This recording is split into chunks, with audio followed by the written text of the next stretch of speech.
If 90% of startup businesses are reported to fail before their fifth anniversary, but that is not a statistic that's owned in franchising, why do some truly smart people think that franchising is for dummies? Stick around so I can bust that myth.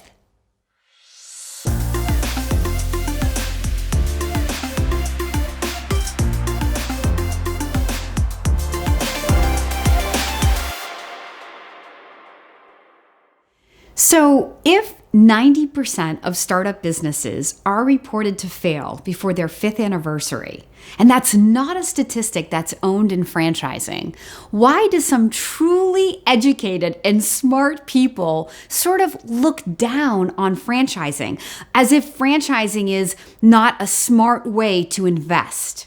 I really want to bust that myth today. So let's talk about that. So, I get that if you can be the entrepreneur who has a great idea and that business goes on to become the next Google, right? Or the next Yahoo, then that's an exciting, adventurous ride. But I think what happens is a lot of truly smart investors are not aware of all of the different potentials there are in franchising.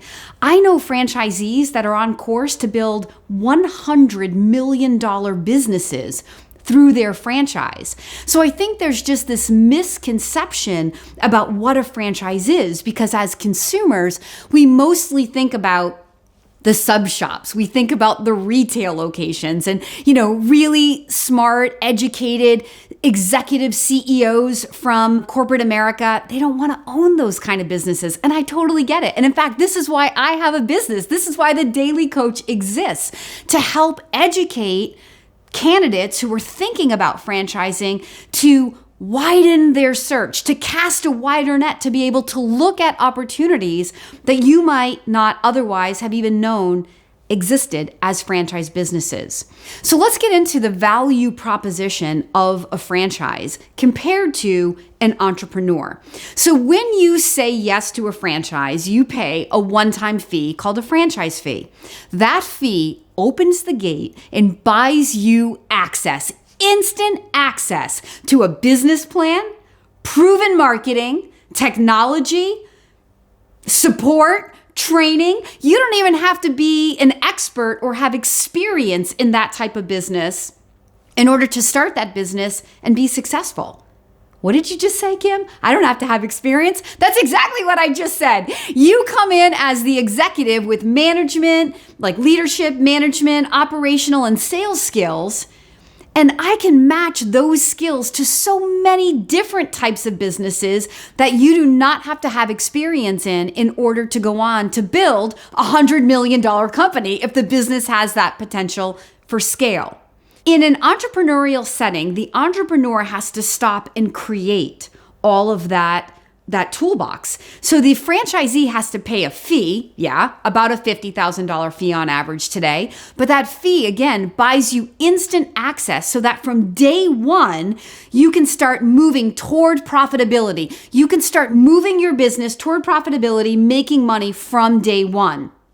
Compared to the entrepreneur who might spend 3 to 5 years just trying to figure out exactly who that customer is and how to cost effectively reach that customer and how many customers you're going to need in order to build a positively cash flowing business. Now, the reason that 90% of small businesses fail before their fifth anniversary is because 90% of the 90% of businesses that fail simply because people, entrepreneurs, run out of money before they really figure out how to make money. They're running out of money because they're making assumptions. They don't know. There's no path there. They have to create that path. They have to blaze that trail.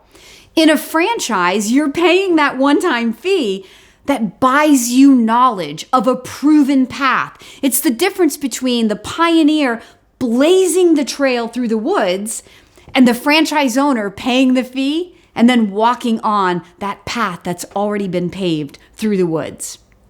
So the entrepreneur is stopping and creating that toolbox as they go, hopefully not running out of money on the way to building this positively cash flowing business, while the franchisee starts out from day one moving toward profitability. So in that same 3 to 5 years that entrepreneur is starting a business, I can take an executive who has a goal of scaling a business to 3 to 5 locations, and in that same 3 to 5 years, he or she can open 3 to 5 locations.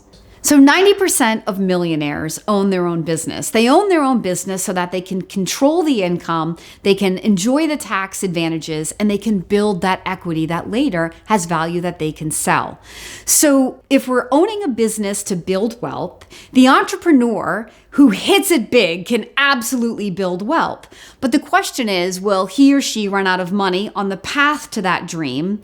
And will that business ever really reach that goal? Statistically, for the average person, sadly, the answer is probably no. But over here in the franchising world, statistically, the average person can build true wealth in a franchise system. As I mentioned in the beginning, I know people that are on path to building big businesses, $100 million businesses in a franchise system. So it's all a matter of understanding what the potential franchises are that are out there that would match what you're trying to achieve. Entrepreneurs love their business.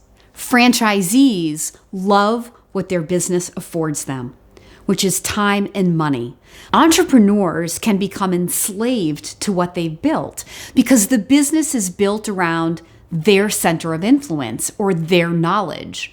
In a franchise, the franchisee gets to work on the business rather than in the business, leveraging a brand, people, technology, systems, thereby enjoying more freedom even from day one than their entrepreneurial counterparts. To summarize everything that I've said here, franchisees have the advantage of coming in with a proven plan from day one. That proven plan allows them to leverage their time and money through systems, through technology, through people to be able to scale a business in a much shorter amount of time.